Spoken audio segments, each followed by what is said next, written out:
कुछ नाम सिर्फ इतिहास के पन्नों पर दर्ज होकर रह जाते हैं, लेकिन कुछ नाम ऐसे होते हैं जो सदियों तक अमर रहते हैं।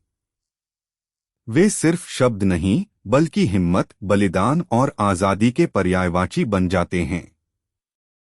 ऐसा ही एक नाम था चंद्रशेखर आजाद। कल्पना कीजिए एक ऐसे युवा की जिसके दिल में आजादी की ऐसी आग जल रही थी कि उसने अपनी जिंदगी का हर पल इस देश के नाम कर दिया। मध्य प्रदेश के भाबरा गांव में 23 जुलाई 1906 को जन्मे चंद्रशेखर तिवारी बचपन से ही निडर थे। लेकिन जलियांवाला बाग के नरसंहार ने उनके भीतर की चिंगारी को शोले में बदल दिया। 1921 में जब गांधी जी ने असहयोग आंदोलन की शुरुआत की तो यह 15 साल का लड़का भी उसमें कूद पड़ा। एक प्रदर्शन के दौरान उन्हें गिरफ्तार कर लिया गया। जब जज ने उनका नाम पूछा तो इस युवा शेर ने गरज कर कहा, आजाद, पिता का नाम स्वतंत्रता और पता जेल। उसी दिन से चंद्रशेखर तिवारी हमेशा के लिए चंद्रशेखर आजाद बन गए। लेकिन गांधी जी द्वारा आंदोलन वापस लेने के बाद आजाद का अहिंसा से मोहभंग हो गया। उन्होंने महसूस किया कि आजादी सिर्फ प्रार्थनाओं से नहीं मिलेगी, बल्कि क्रांति की आग से ही पैदा होगी।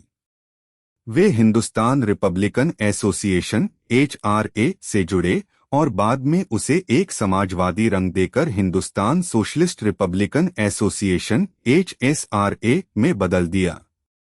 काकोरी कांड, सैंडर्स की हत्या जैसे कई बड़े कारनामों के पीछे आजाद का ही दिमाग था। ब्रिटिश हुकूमत के लिए वे एक अबूझ पहेली बन गए थे। उनकी एक ही प्रतिज्ञा थी, मैं आजाद हूँ, आजाद ही रहूंगा और आजाद ही मरूंगा।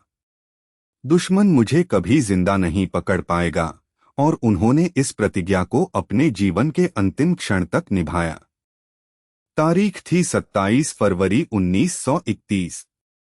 जगह थी इलाहाबाद, जो अब प्रयागराज है, का अल्फ्रेड पार्क। आजाद अपने साथी सुखदेव राज के साथ बैठे थे। अचानक पुलिस ने पार्क को घेर लिया। एसएसपी नॉट बॉवर और डीएसपी विश्वेश्वर सिंह के नेतृत्व में सैकड़ों पुलिसकर्मियों ने अंधाधुंध फायरिंग शुरू कर दी।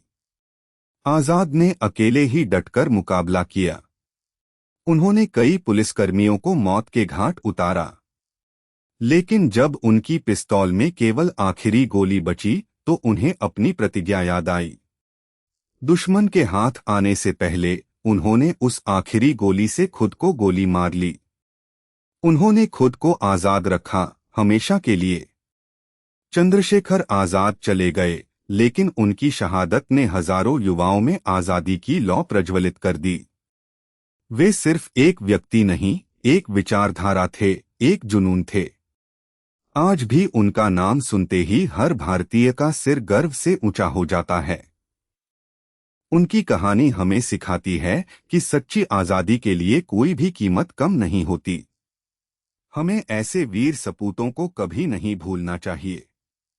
उनकी शहादत को कोटि कोटि नमन। जय हिंद।